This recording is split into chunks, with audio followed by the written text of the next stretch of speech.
Le jouet favori de Miffy était son nounours jaune qu'elle prenait toujours dans son lit. Un matin, en se réveillant, elle ne trouva pas son nounours. Il n'était pas sous la couverture comme d'habitude. Alors, elle regarda sous le lit. Il était bien là. « Tu grandis, mon petit nounours, » dit Miffy. « Je crois qu'il est temps que tu aies ton propre lit. Comme ça, tu ne tomberas plus. Je vais demander à mon ami Boris qu'il te construise un lit. Allons lui rendre visite. » Miffy, son nounours dans les bras, suivi de Snuffy, traversa la forêt jusqu'à la maison de Boris. « Bonjour Miffy, bonjour Snuffy, » dit Boris. « Je suis toujours très content de vous voir toutes les deux. Et je vois qu'un autre ami t'accompagne, Miffy. C'est mon nounours à moi. Mais il a besoin d'un lit pour lui tout seul. La nuit dernière, il est tombé de mon lit. Il est vraiment trop grand pour lui. » « Je comprends très bien, » dit Boris. « Il doit avoir son propre lit. Je vais lui en fabriquer un dans mon atelier. » Boris se mit donc à construire un petit lit pour le nounours de Miffy. Miffy aida Boris en lui passant les outils dont il avait besoin. Même Snuffy se rendit utile en allant chercher les morceaux de bois. Le petit lit fut rapidement terminé. « Quel ravissant petit lit, Boris !» dit Miffy. « Merci beaucoup de l'avoir construit pour mon nounours adoré. » Ils avaient beaucoup travaillé et Miffy se sentait fatiguée. Soudain, elle entendit... C'était Papa Pompon. Barbara lui avait téléphoné en lui demandant de venir chercher Miffy et Snuffy. « Regarde, papa !» dit Miffy. « Regarde le joli petit lit que Boris a fabriqué pour mon nounours. » « Boris est vraiment très habile, » dit Papa Pompon. « As-tu pensé à le remercier ?»« Bien sûr, monsieur, » dit Boris. « Miffy m'a remercié très poliment. Ça a été un plaisir pour moi de lui construire ce petit lit. » Il était temps de rentrer à la maison dans la voiture de Papa Pompon. Papa posa délicatement le lit sur le siège arrière de la voiture et y installa le petit nounours. Snuffy sauta à côté de lui. Et Miffy prit place à côté de son papa. Ils dirent au revoir à Boris et Barbara et prirent le chemin du retour. Miffy était très fatiguée après cette longue journée épuisante et les efforts fournis. Si bien qu'elle s'endormit malgré une route très chaoteuse. Quand ils prirent un virage, les roues de la voiture heurtèrent une grosse bosse et le nounours fut éjecté hors de la voiture. Miffy dormait. Son papa conduisait. Il ne vit même pas que le nounours était tombé. Quand ils atteignirent la maison, Snuffy sauta de la voiture et disparut. Miffy se retourna et vit que le petit lit était vide. Où était passé son nounours? Elle se mit à pleurer. « Oh non! Mon nounours est perdu dans la forêt! Je ne le reverrai plus! » « Je crois que ça va être très difficile de retrouver ton nounours dans cette immense forêt, » dit papa. « Mais où est Snuffy? Elle aussi a disparu, » dit Miffy. Tout à coup, ils entendirent des aboiements. Ils se retournèrent et virent Snuffy sortir de la forêt. « Regarde, Miffy !»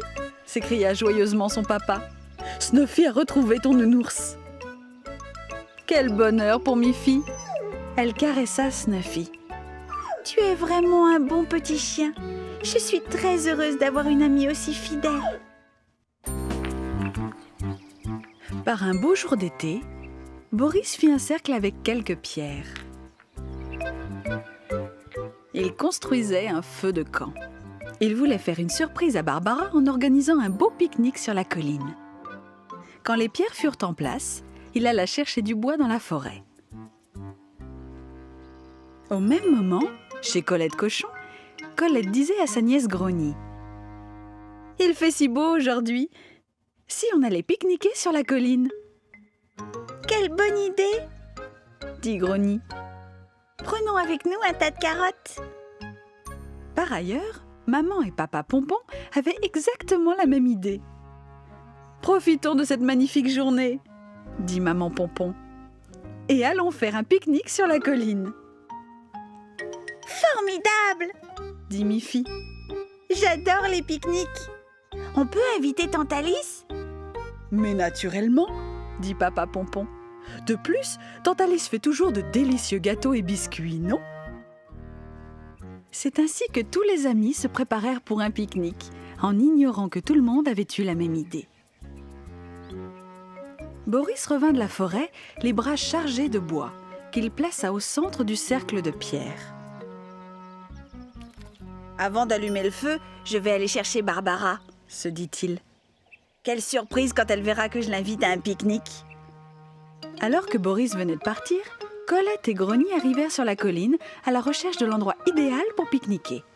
« Regarde !» dit Grogny. « Voilà une place parfaite. Il y a même un feu tout près qui nous attend. Est-ce qu'on peut l'utiliser ?»« Je ne crois pas qu'on puisse utiliser ce feu de camp, Grogny, dit Colette. Quelqu'un a dû le préparer et ce n'est pas nous. » À cet instant, elle vit Miffy et ses parents qui arrivaient sur la colline, portant un grand panier à pique-nique. « Regarde !» dit Colette. « Même Tante Alice et Snuffy arrivent. Ce sont eux qui ont dû préparer le feu de camp. »« Ça alors !» dit Maman Pompon. « Colette et Grogny sont aussi là. Elles ont déjà choisi la place idéale pour un feu de camp. »« Est-ce qu'on peut se joindre à vous ?» demanda Miffy. « Certainement !» dit Colette. « Après tout, c'est vous qui avez préparé le feu. »« Non, pas du tout, » dit Papa Pompon. « Ce n'est pas nous. »« Alors qui est-ce » demanda Colette. Pendant ce temps, Boris arriva chez lui.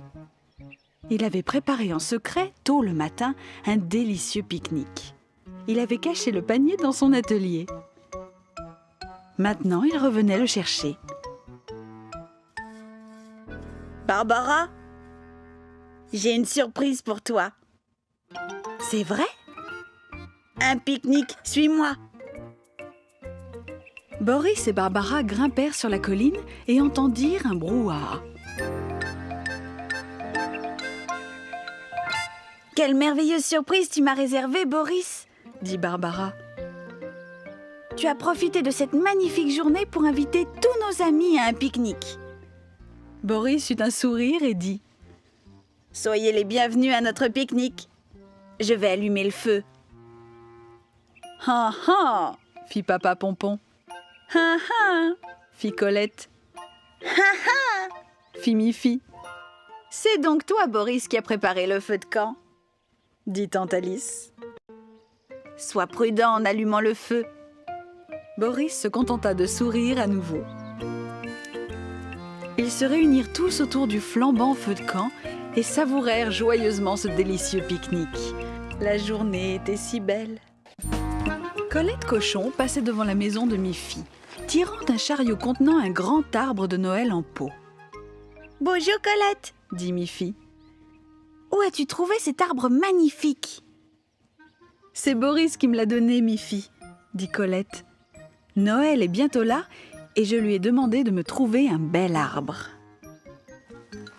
Quelle bonne idée !» pensa Miffy. « Nous aussi, on aura besoin d'un arbre de Noël. » Miffy entra dans la maison et demanda à sa maman. « Est-ce que je peux aller dans la forêt pour demander à Boris de nous trouver un arbre de Noël ?»« Bien sûr, Miffy, mais tu dois être rentrée pour le déjeuner. » Miffy s'en alla, traversa la prairie et entra dans la forêt. Quand elle arriva chez Boris et Barbara, ils étaient déjà en train de décorer leur sapin de Noël. « Bonjour Boris !» dit Miffy. « Joyeux Noël à toi et à Barbara ! Je voulais te demander si tu pouvais trouver un bel arbre de Noël pour ma famille. »« Très volontiers, Miffy, » dit Boris. « Tu sais, je ne peux pas couper un arbre de la forêt, mais je peux en déraciner un pour toi et le replanter dans un pot. Comme ça, l'arbre sera toujours vivant l'an prochain. » Ainsi, ils allèrent dans la forêt et ils virent beaucoup de très beaux arbres. Miffy en remarqua un particulièrement beau. Mais je crois que celui-ci est beaucoup trop grand pour notre maison. Eh bien, que dirais-tu de ce ravissant petit arbre là-bas? Oh, il me paraît un peu petit. Toutes nos décorations de Noël ne tiendront jamais sur un si petit arbre.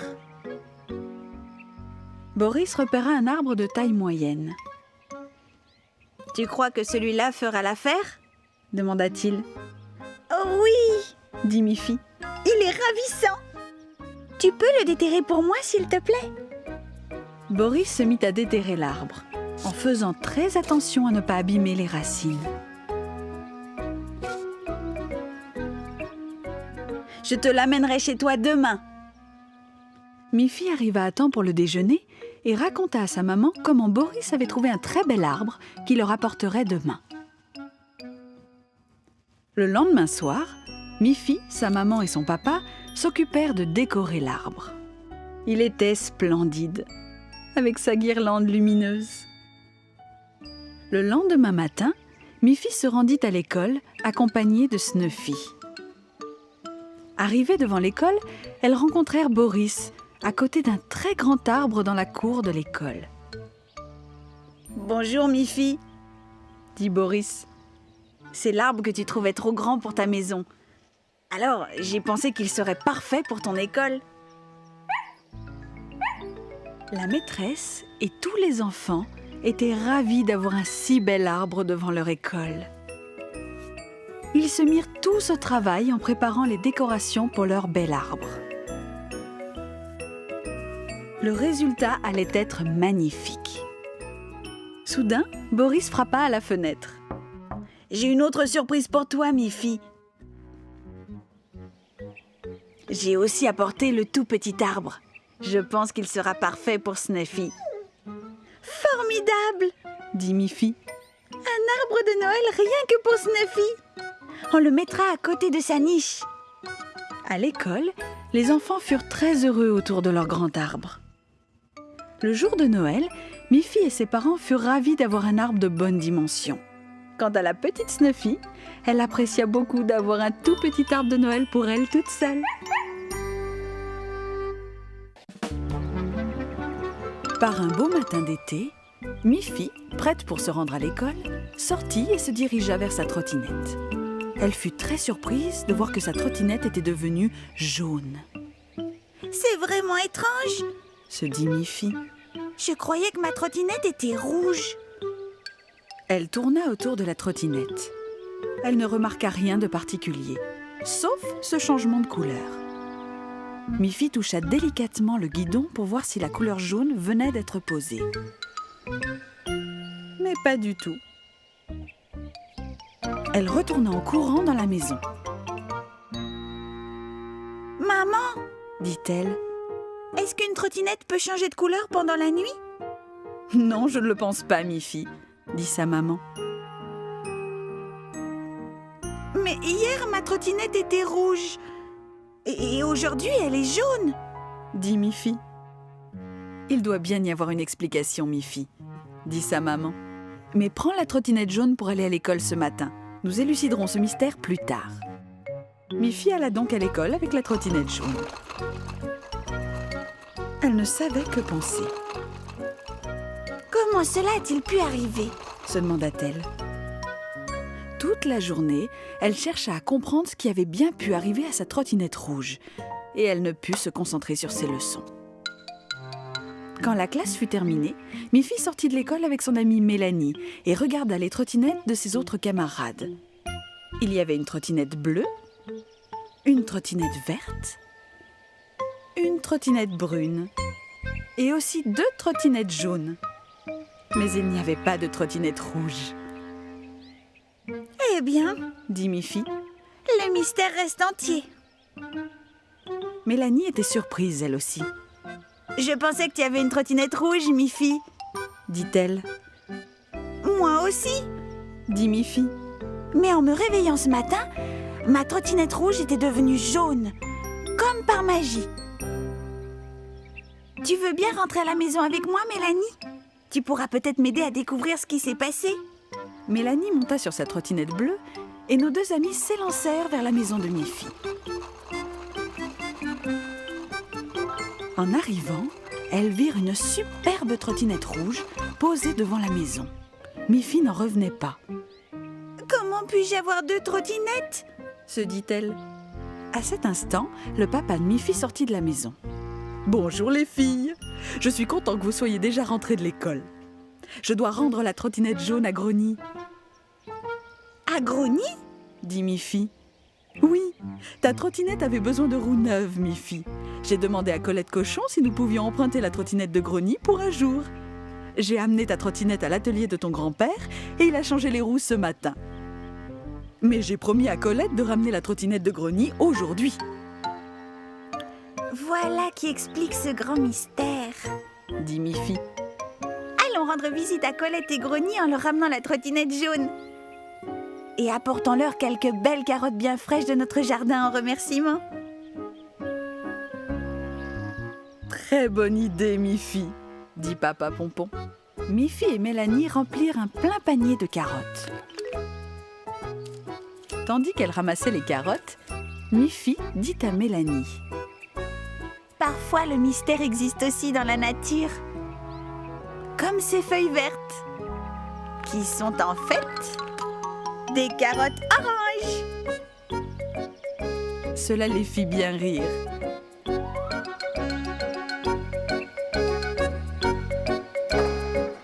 Puis, ils prirent la route pour aller chez Colette.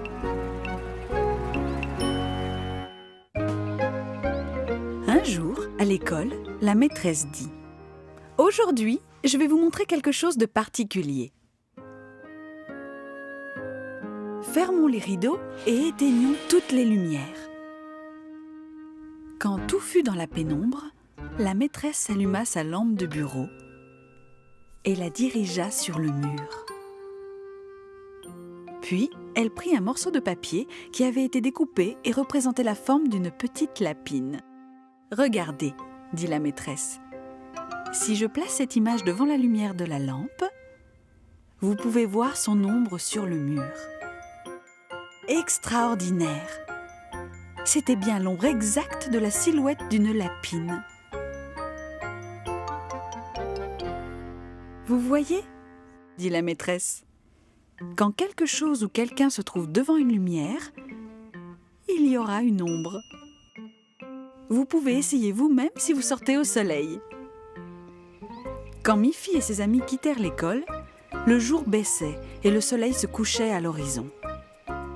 Tous les arbres projetaient l'ombre de leurs troncs sur le sol. « Essayez de ne pas marcher sur les ombres, » dit Miffy. « Sautons par-dessus et ne marchons que sur les parties ensoleillées. »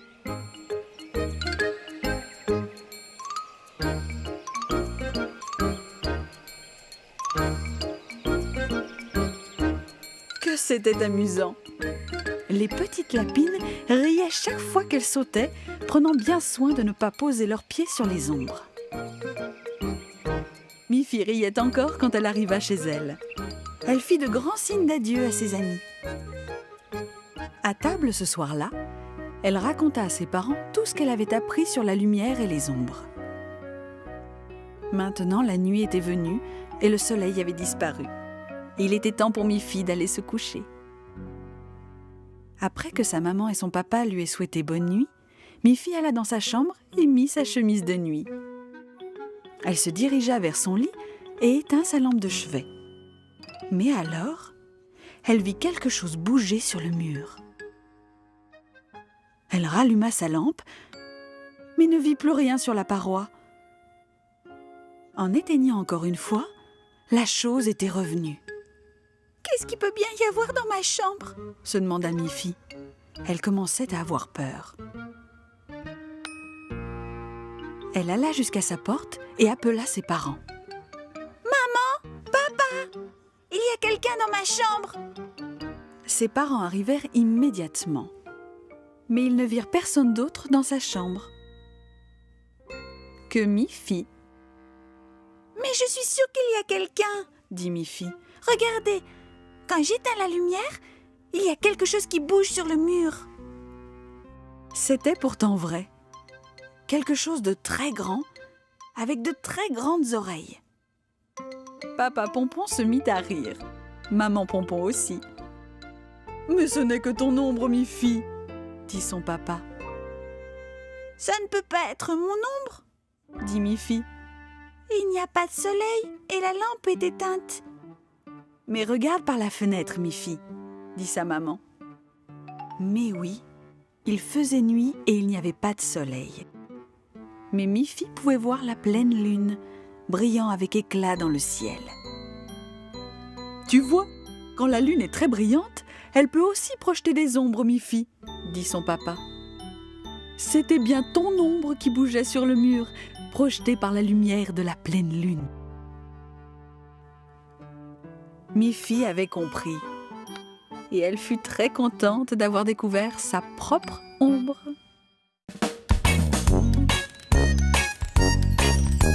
Miffy court et c'est la joie. Avec ses amis, on ne s'ennuie pas. Snuffy, Agathe, Barbara, Boris, Colette, ils sont tous là.